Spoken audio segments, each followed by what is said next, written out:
Hi, welcome back to Unique Minds of the Okanagan. I'm Robb and I'm sitting with Kris Heidt. We're on location in West Kelowna. How you doing? Hey Rob, good. How are you? I'm doing good, buddy. It's good to have you on the show for the first time because I've been wanting to have a sit down and talk with you about everything that's happened over the past couple of years. Thanks. So why don't you let the people know basically who you are, where you're from, and how you got into production. How I got into production? Well, that's a long story. Audio engineering production. Yeah. I'm Kris. I run a recording studio. It's called Pure Sound Recording here in West Kelowna. And how did it start? I guess it started when I was 5 years old. My mom put me in violin lessons. And then by the time I was 10, I wanted to learn trumpet, and trumpet became my main instrument. I gave up violin. And then as I was growing up, I learned a few other instruments: guitar, piano, drums. And then I started writing songs, and I decided I wanted to start recording songs. So in my early 20s, I bought my first microphone and my first recording rig for a computer. And then it's interesting what happened. I took more interest in the recording aspect than I did in music. So I kept chasing better sound quality with my recordings, which took up more time. And so I spent more time chasing good recordings and less time actually focusing on the music component. So over the last 20 years, so that was about 20 years ago. And since then, as a musician, I've been gradually declining, but as a recording engineer, it's been increasing, and I've kept just buying more gear. My recordings always sucked. Like 20 years ago, my recordings were terrible. And so I always just thought I needed more gear, more equipment, better microphones, better computer, and just all the equipment. So I kept buying more gear. And then I realized that it was more of an issue of me not using the gear properly. That's why my recordings weren't good. And about 10 years ago, 5 to 10 years ago, I hit the threshold of like finally getting good recordings. And then I realized that you can get really good recordings even with inexpensive gear. And so that kind of became a new passion of mine, to help other people get really great recordings with inexpensive equipment. And I started a microphone. I found a specific brand of microphones that performed extremely well for the price, and I became the North American distributor for that brand. Because nobody else was selling them. Like I stumbled upon the brand by accident. I couldn't buy them, so I decided, well, I'm gonna open up a little online store and start selling them myself. And then that led me to, I guess I'm getting ahead of myself here. That led me to starting the YouTube channel, mostly to showcase the microphones, but then also to showcase how you can get really good quality recordings with inexpensive gear. So I guess like my transition from a musician to a producer would have more to do with my passion of sound engineering taking over my passion of being a musician. I find that really interesting because it's usually musicians will stick to being a musician, and producers will be producers, or audio engineers they'll go to school for audio engineering because they find that passion. I think you stumbled upon your passion unknowingly. So why don't you tell people how that transition from going from recording artists and bands to now you're having to full-time be like a guru almost because of your YouTube channel blowing up so quickly. Yeah, it's been a really fun transition actually. So it started, I guess, with my transition into video, which started maybe around 10 years ago, because I had just a regular DSLR camera, right? And then we set it up on a tripod once to make a video showcasing some microphones, and it actually took pretty good video. And then in the ballpark of 6 years ago, I lent my camera out to a buddy, and he shot a music video with it, and it turned out fantastic. Like I was like, wow, this camera can actually do really good video. So then I got into video. I got into videography at that point too, because I realized, well, I've got the gear. Because before that, I didn't realize that that you don't need an expensive camera either. Like even a relatively inexpensive photo camera that has a video option can do professional quality videos. Okay. And learning about video was surprisingly easy. Because like I kind of thought, okay, this is going to be another big endeavor, just like audio, because audio is really complex. It took me a long time to learn. But video wasn't. Like, I just watched, I'm not going to lie, it wasn't like super easy, but like a few hours worth of YouTube tutorial videos and I had a grasp on it. And then probably like a few months or a year of hands-on, like actually making videos, trying the concepts out.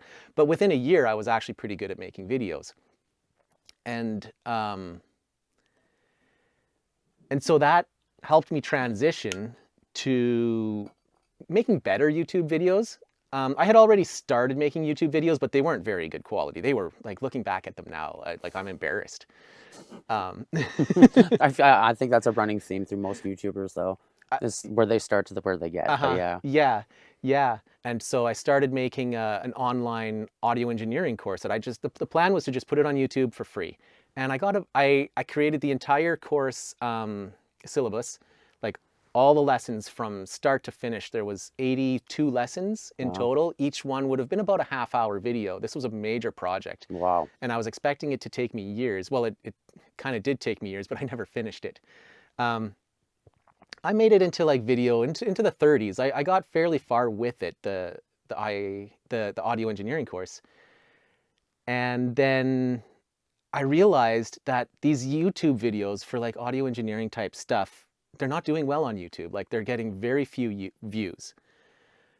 So then I decided, okay, I'm going to start trying to make some YouTube videos that, rather than try to teach a specific component of like audio engineering. So for instance, like I have a video that explains, like in the audio engineering course that I was working on, like there's a video that explains the physics of sound waves, right? So like, you know, you put that up on YouTube, the physics of sound waves, and a fancy little thumbnail of like sound wave kind of looking thing. And I think it, like, over the 5 or 6 years that it's been on there, it's got like maybe 800 views, like next to nothing. And that's actually one of my most educational videos. Like, there's really, really good information on that video, but because it's not a fancy, it's not a fancy topic. It's not sensational. Very niche. Yeah, the majority of people who are watching YouTube to learn audio engineering, they just want the quick and easy, the quick and easy thing that's gonna immediately take their recordings up to a professional level. They just want to watch one video, and so I had to switch my entire strategy of how I'm going at YouTube, because really I should have been getting mad at myself, because like, I'm the one that's not getting, like, my YouTube, I struggled with my YouTube channel for probably about 5 years, making 3 or 4 or 5, I can't remember the timeline too well, but many years where I got very few views, and I worked at it really hard. And I think that was the main thing, is that I wasn't making my videos sensational enough. I was focusing more on what I think people need rather than what I think people want. Because what people want and what people need are two different things. Most people don't know what they need, but they know what they want. Yeah, no, and so to give them what they need, well, they don't know that they need it, so they're not gonna view the content. So I kind of switched strategies, but it's important to me to maintain good ethics. I don't want to be one of those YouTubers that just gives like surface level content that is sensational but doesn't actually help people. So that's been a bit of a struggle, but I found a niche specific with audio interface reviews. And I think with my channel, that's the specific niche that I kind of wedged myself into, and I found that I'm actually kind of good at it. And there aren't a lot of other YouTubers who do a good job of reviews. There's one other YouTuber who does audio interface reviews, and he's fantastic at it. But he doesn't run a pro studio. He just reviews the interface and talks about like the specs and the noise floor and what this interface does well, what it doesn't do well, but he doesn't actually use them. So I kind of came at it from a different approach, where I actually do use the interfaces. I spend some time with them, get to know them, record some people, record some bands, and I've recorded with a lot of other audio interfaces. So I've got a good comparison of how audio interfaces compare to each other and what they're like for their price. So Okay. I have a very focused niche that I became fairly knowledgeable in and fairly good at. And that's the majority of what my YouTube channel is now, is audio interface reviews. Audio recording technology in the last 10 years has reached a level where it's extremely good at a very low price point. Mm-hmm. So 20, 30 years ago, there were significant differences between the cheap stuff and the expensive stuff. But the expensive stuff from 20 years ago, like the best of the best recording gear 20 years ago, was just as good as what some of the dirt cheap stuff is now. Yeah, I could see that. And like, to touch back on the mics that you did too, because like I can personally say I've used the ISK mic at every performance Oh yeah, for right on. since I bought it.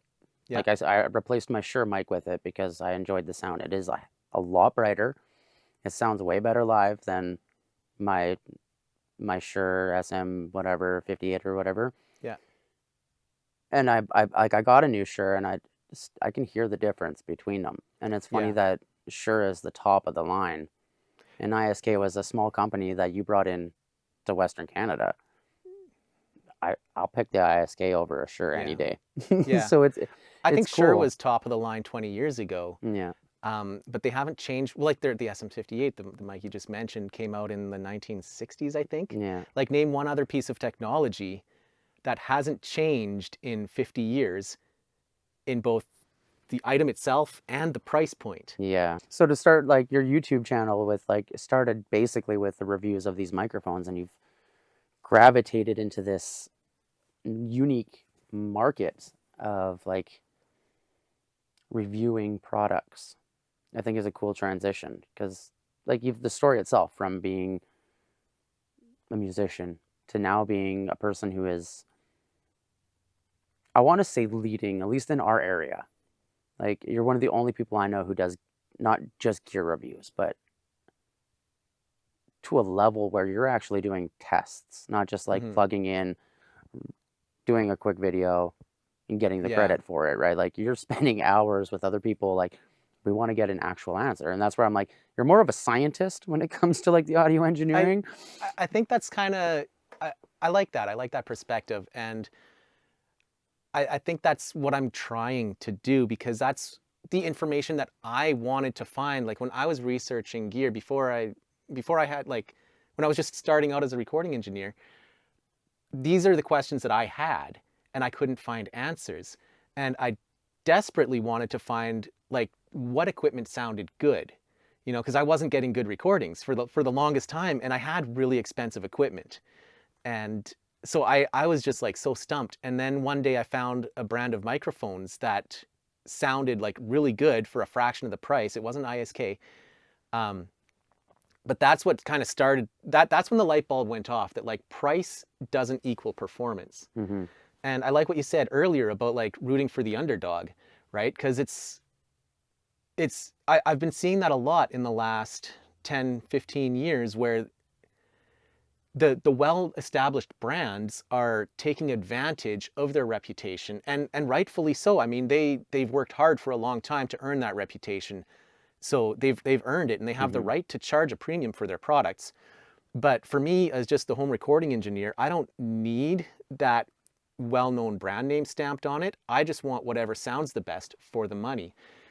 And a lot of newer companies, just with the improvement in production methods and techniques, right? So they can make products that are just as good as the expensive brands for a fraction of the price, and sell it for a lot cheaper. You just got to find which brands they are. Some of the cheap brands are garbage, right? It's hit and miss. Yeah.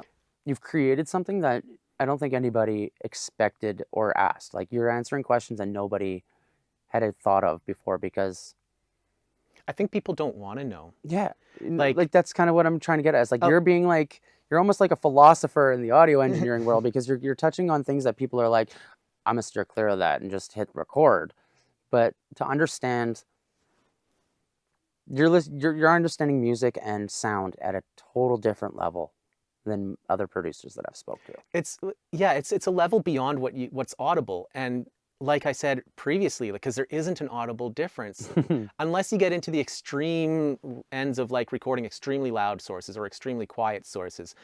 But for most applications, there's not a significant difference in the sound quality of this gear. And I think what you were touching on is like a lot of people want the best gear available. Like they're starting their own little home recording studio and they want the best of the best. They want professional results. And I see a lot of people fall into this trap where they've got some money to spend on it, and so they just go buy the most expensive piece of gear. And this is what I did when I was starting out even. Like I just bought really expensive equipment and I expected that would give me great recordings. I'm guilty of it too. And that was one of the big revelations throughout my career and my journey as an audio engineer, was that these really expensive, the really expensive stuff doesn't sound significantly, not significantly better than the really cheap stuff, especially in the last 5 years. I've been talking about how much the technology has been improving and you can get really great stuff for cheap, but I think monitor speakers are an exception to that. They haven't improved in quality at the same rate as other pieces of recording equipment. And monitors are still, there aren't any really good monitors for really cheap that I know of. There's some that are decent for like, it is getting better anyways. Yeah. The price range for gear is not cheap, and even No. the low end gear is still a couple $100, you know, like For monitors, yeah. yeah. And I mean, I bought those 10 years ago. Yeah. So they're probably nowhere near what's out now. You know what I mean? No, like I said, monitors haven't improved as much as other equipment. And monitors are the one thing that is still expensive to get really good quality. I think other parts of the technology, you can get really good quality for cheap, but not monitors. So yeah, like advice-wise for musicians, then focus on your monitors. Yes. Yeah. Like if I'm looking at a picture of a home studio and I'm trying to like get an internal assessment of like, okay, we're all judgmental. I think we all do it. We look at a picture of a studio and try to assume what kind of quality they're outputting. And the factors that go into the equation for me in my head, I look at the studio, the number one most important thing is what are they using for monitors? How good are their speakers? And if they've got really great speakers, they're probably outputting really great recordings. And then the second most important variable would be their room acoustics. How I try to get an eye of the room. Like, is it a bedroom? Is it an 8-foot ceiling, a 10-foot ceiling? Is it vaulted? I'm not even really looking at what they got for acoustic treatment. Like, treatment comes secondary. The actual room itself is like the shape and size. It's a big factor in what kind of quality you can produce. So what I advise people in my Facebook group is if you're starting a studio from scratch, I advise 1/3 of the budget on just monitoring. Your monitors should be the single most important thing in your studio. Okay. That's good advice too, because it's something that, like, I always thought a smaller space, like a closed off sound spot for vocals at least. So like that, is that the vocal room right there? It is. Okay, so like Yeah. I had one that was about half that size, and that's what I was working with for years. Yeah, and for that's vocals, but then you try and do anything else in there? well, and that's another. It's a misconception that, and I don't know where these misconceptions come from, but actually, the bigger the space, the better. Okay. And I put a lot of room into that vocal booth. We'll get a camera shot of it, so that there's no reflections. Like the walls in there, if you can see it's fabric, and then you can even see a little bit of the 2x4 going up. Yeah. So it's fabric covering, and then it's all sound deadening insulation on the inside, and then Okay. fabric on the outside. So there's 0 internal reflections. Wow. And So it's dead in there when you walk in there. Yeah, it's like even very dead. in here, walking from outside into here, yeah, it always gets me it like catches me off guard because it is so silent in this room. yeah, there's like no reflections. No, it's incredible, and I think the mics will love it. But That's the idea. right, so to get back to the YouTube, do you find that as your channel's grown, because like I was saying to you off camera, about a month and a half ago, I looked at your YouTube channel as I was prepping for the series to get my interviews locked in. Yeah. And your channel was sitting at 10,000. A month and a half later, now you're just under 20. So you've gained 10,000 followers in less than a month and a half. How are you going about the speed? Like, is it catching you off guard, or are you finally, is it like, this is what I've worked towards and it's time it's happened? Because I feel that with YouTubers, a lot of us it needs to be done now. And if it doesn't happen, it's not going to. Well, it took like 5 or 6 years of, I was probably getting like a subscriber a week. Right? Maybe a subscriber a day. It's hard to quantify it. But for many years, I put a lot of work and a lot of effort into this YouTube channel with, let's call it, almost zero growth. Mm-hmm. And then I found and then I kind of found my niche of audio interface reviews, and I put a lot of work into these videos, and I spent a lot of my own money. I went and bought over a dozen audio interfaces. I love watching your videos because it's captivating. It's not Okay. just you talking to a camera and feeling like, how do I, like, there's videos that I watch where people talk to the camera Yeah. and you can just tell there's nothing behind it. You know, they're just talking to the camera for views. That's where you're passionate about what you're talking about. It transcends through the screen. Like, people are captivated by Yeah. it. Yeah, I can see that. And I think that's what, I think, honestly, I think redoing your educational videos isn't a bad thing, because I think the education is what's needed. I just think that it has to be done in a level that people don't want to learn. Like, we love knowledge, but we don't want to learn if it's going to take an hour. You know, like, people want to learn now as quick as possible. And I think that is the detriment to humans. Yeah. Because to sit down with someone and learn something, whether it's through a screen or in person, is magical. There's something magical about that, and just getting everything as quick as possible. I don't know. It's like fast food knowledge, you know? Like, yeah. I'd a rather lot of have it my is. steak and potatoes than a burger. Yeah. And I feel like that's what you offer, is a steak and potatoes with knowledge. Yeah. If that makes sense. It is. And the struggle with that is that that's not what people are after on YouTube. They don't want the steak and potatoes. They just want the dessert. Yeah. And so what I'm thinking of doing is redoing all those educational videos and monetizing it in a way that you have to subscribe to. You have to, sorry, not subscribe. You have to. YouTube has a relatively new feature where you can, what's it called? Community. Community. The community base. Yeah, where you pay money. You become a member of the channel for a fee, and I'll just make it a small fee. Like, it'd be really small, like borderline insignificant, but at least it's something. Because I feel like if you make a tutorial video, like how sound waves bounce within your room, right? If I put that on YouTube, I know right now it's not going to get a lot of views because it's free. But if you make a tutorial series and say, I'm selling this acoustics course for $5, I think people give it more legitimacy if they have to pay money for it, and they'll actually watch it. Because it's a course. Because now it's a paid course. So that's weird mentality. My plan. It is. If it's free, yeah. And well, I've experienced that with the microphones as well, where my microphones are so inexpensive, people didn't buy them because they thought it was low quality. Yeah, I've had people ask me about the microphones, and then I show them, and they're like, "Oh, it just seems like a small company." I'm like, "The quality is there. Yeah. It doesn't matter how big the company is. Everyone starts somewhere."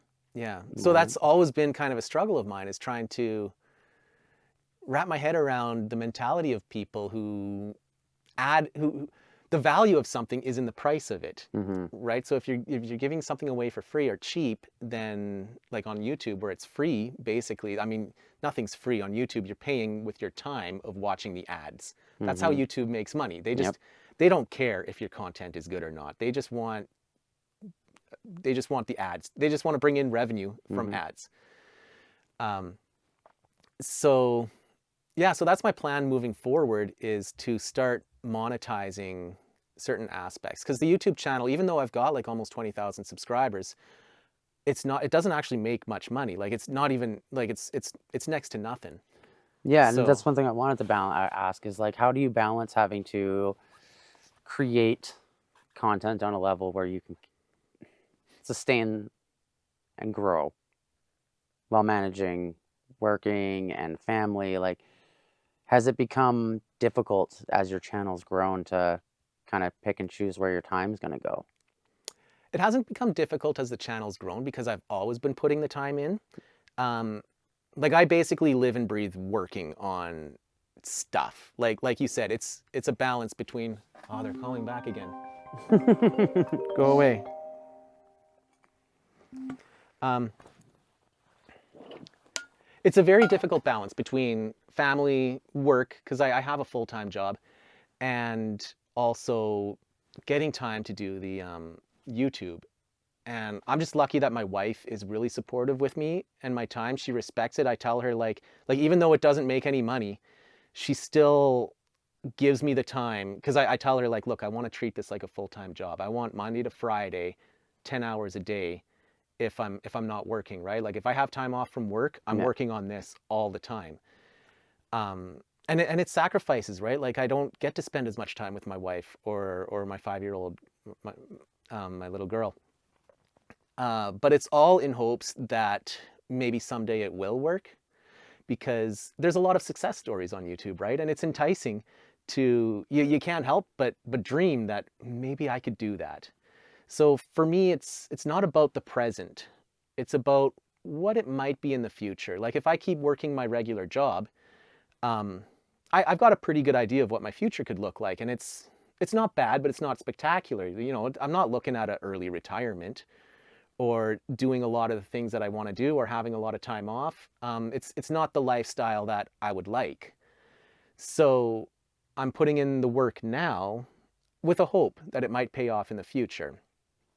And yeah, because I'm nowhere near that point right now where I can make a living off, not even close. Yeah. Like I think once I hit 100,000 subscribers, I can't say like the amount of money I make like would be 5 times more. Like if I get 5 times more subscribers, I'm not going to make 5 times more money. Mm-hmm. It'd be more than 5 times more money, because more doors open for sponsorships and for growing exponentially. Because the growth on YouTube, it's not a steady line. It's exponential. So when you start growing faster, it feeds itself to help you grow even faster until you hit kind of a limit. Do you see that happening now? Yes. How Yeah. does that make you feel? Because you keep pushing. You're always going to be pushing your bar. You're never going to be satisfied. When you hit the 100,000, you're going to want 250,000. You know what I mean? Like, Yeah. so your success is always going to push. It makes me feel, see, my success in my head though, it's more of a straight line, even though the numbers are exponential. Like it feeds itself and goes faster and faster. In my brain, like a 5 times increase of subscribers or something like that is only like a doubling of my success. So in my head, it's still a straight line towards, you know, You're being hard on yourself is what it is. Well, maybe I'm being hard, or maybe I'm being realistic, because I know what my goals are and I know what it's going to take to get there. It's not one of those overnight things. It's 4 more years down the road, you're going to be hitting that goal that you want, because it's just such a niche. It's such a small area of the industry, but it's such a valuable and important part of the industry, because without the production and the audio engineering, no one's going to hear it. No one's going to hear the music. Doesn't matter how good the song is, never going to get out without people like you. And learning that knowledge. Yeah. Cato's not cheap. You know what I mean? I can't imagine how other schools it's like are. $30,000 for a 1-year audio engineering Yeah, course. and I mean, like, to give that value of knowledge to a 14-year-old who may stumble across your video and becomes the next Flood. Yeah. You know what I mean? Because, like, there are producers who are sought after. I do genuinely have a passion for helping people save money and learn this stuff. Like I have a passion for teaching it and for spreading my knowledge. And yeah, I think that's a nice realization that might be actually the core reason why this is working for me. I think so, because you are a you're an amazing person. And when you sit down and talk to someone, you're very caring. You don't try and rush it. Like I've talked with other producers who try to like almost assume that you know the knowledge because they do. You know what I mean? Okay. But producing is like, or like I'll ask questions about EQing for as an example because I can't fully understand seeing the visual spectrum when the bars are bouncing and all the frequencies are going. How to understand where to move, what I'm raising, what I'm taking away from.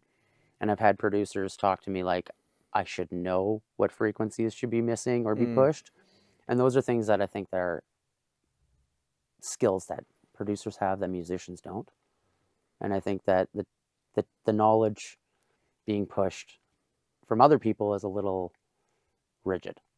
I guess is the nicest way for me to try and put this without saying words that I shouldn't. But I feel like you offer a safe space for people to learn things that they don't know, if that makes sense. Because like sometimes you can feel intimidated by someone teaching you something. I try to put myself in a position of like, I try to remember where I was at 15 years ago and what I knew and what I didn't know. And it's hard to remember what I didn't know, right, from that long ago. But I try to envision someone who doesn't really know the lingo, doesn't know the basics, and cater my videos to that level so that people of beginner levels or intermediate levels can both benefit from what I'm teaching. Mm-hmm.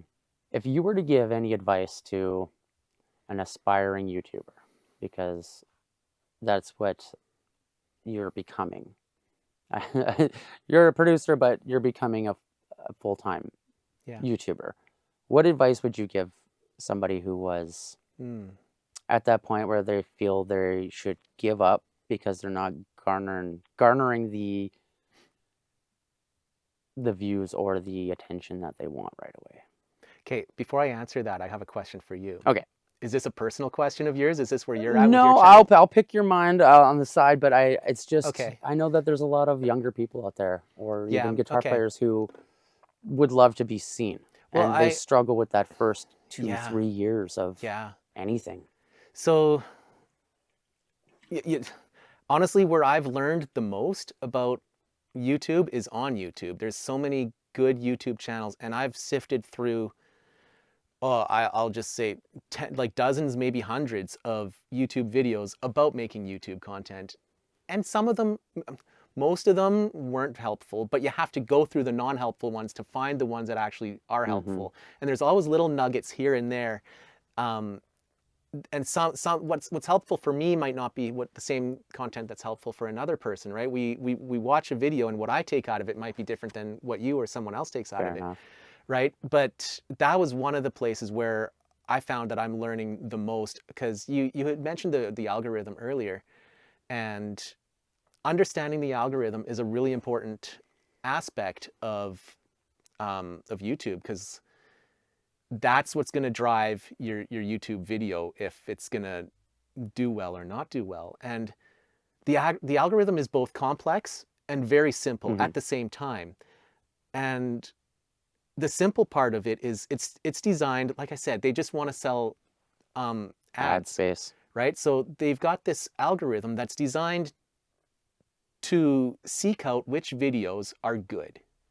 Basically, it looks at how long people watch the video. If they go after that video, if they watch other videos from your channel, or even if they just go and spend more time on YouTube, how much is your video drawing people to the YouTube platform in general? That's what the algorithm is designed to do, which makes it simple for us as creators, because we just have to focus on, we don't even think about the algorithm, just think about make good quality videos. And if your videos are good, people will watch them. So that's what it boils down to, is because you're competing with like Netflix, other entertainment. Depends if you want to make a YouTube video about entertainment or educational content. But there's a lot of other competition outside of the YouTube platform, including like Facebook, Instagram, other social media platforms, right? So YouTube wants to draw people away from all these other platforms onto their platform. And you got to make videos that are so good that it's going to accomplish that. So So if I were to give advice for someone starting out, it'd be focus on quality of content, and also don't force yourself. You got to do something that you're really good at. Like, nobody wants to watch a YouTube video of an amateur doing something that they're only amateur at. So I've talked to some people about this who they're like, yeah, I'd like to start a YouTube video, but I don't really know what I want to make it about. Well, then you shouldn't do a YouTube channel if you don't know. If you don't have a specific skill set that you know you can do very well, then it's going to be contrived, it's going to be forced, it's going to be fake, and it's probably not going to succeed. There are exceptions, but as a generalization, it has to be a very specific thing that you're really good at. And it can be entertainment. Like if you're a comedian and you're really funny, or just if you just, some people just have really entertaining personalities, and they can create a YouTube video about anything. And people like Mr. Beast is the great example prime about example that, right? of that, yeah. But there's a few others who just have great personalities, and people love watching their videos more for the personality of the host, because it's entertaining and great video ideas. But from an educational channel standpoint, like you got to be offering something at a higher level than what people have other options for. Fair enough. I definitely think that what you're doing is gonna go places. Like the more like just sitting and picking your brain of it and hearing, because we've spoke before, but getting to hear you talk on a passion about what you're passionate about versus just talking about production and being a producer. It's, you can see it. Like I can see the fire in your eye for the channel, and it's really cool to see. Oh, thanks, Rob.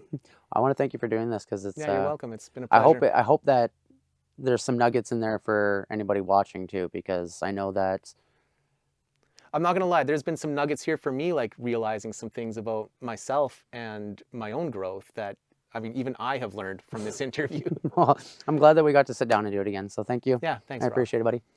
And we'll catch you guys next time.